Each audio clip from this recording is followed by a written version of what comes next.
Si on ne choisit pas le statut d'entreprise à mission, comment mettre en œuvre la raison d'être? Alors, on peut effectivement faire ça en 2 étapes. Donc, par exemple, de développer une raison d'être qu'on inscrit dans ses statuts dans un premier temps. Pour une raison assez simple, c'est que déjà définir sa raison d'être, c'est engageant, c'est profond, ça nécessite une démarche authentique qui peut prendre du temps. Et donc, on peut se dire, je fais ça en 2 étapes, pour une raison assez simple, c'est que on a la raison d'être dans les statuts et ensuite on la fait vivre dans le quotidien de l'entreprise. Ce qui permet notamment de savoir quels indicateurs, quels objectifs sont pertinents pour ensuite devenir société à mission. Dans la loi, rien n'oblige à décliner la raison d'être. Donc on peut faire vivre assez doucement, au rythme de l'entreprise, la raison d'être sans forcément aller vers la démarche plus engageante de la société à mission.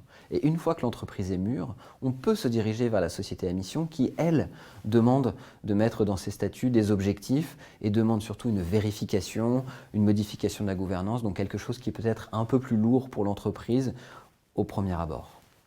C'est une démarche par étapes. La première est de révéler la raison d'être, d'aller chercher en discutant avec l'ensemble des parties prenantes, les collaborateurs, les fournisseurs, les clients, mais également les actionnaires, les administrateurs et même la société plus largement et tout l'environnement de l'entreprise, que l'on peut commencer à travailler, à comprendre, à exprimer la singularité de l'entreprise. Dans cette étape, il n'y a encore pas de risque puisque c'est un travail en interne. C'est à partir du moment où cette raison d'être est communiquée, voire inscrite dans les statuts, qu'elle devient finalement opposable à l'entreprise, juridiquement, même si à ce jour il n'y a pas encore de jurisprudence, mais surtout moralement. Là, l'ensemble des clients, des collaborateurs peuvent être amenés à interroger les fonctionnements de l'entreprise par cette raison d'être.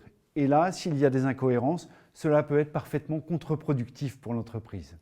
L'étape suivante, il vient naturellement pour une entreprise qui souhaite s'engager plus loin par le passage au statut d'entreprise à mission qui permettra de formaliser également dans les statuts les objectifs qu'elle souhaite poursuivre.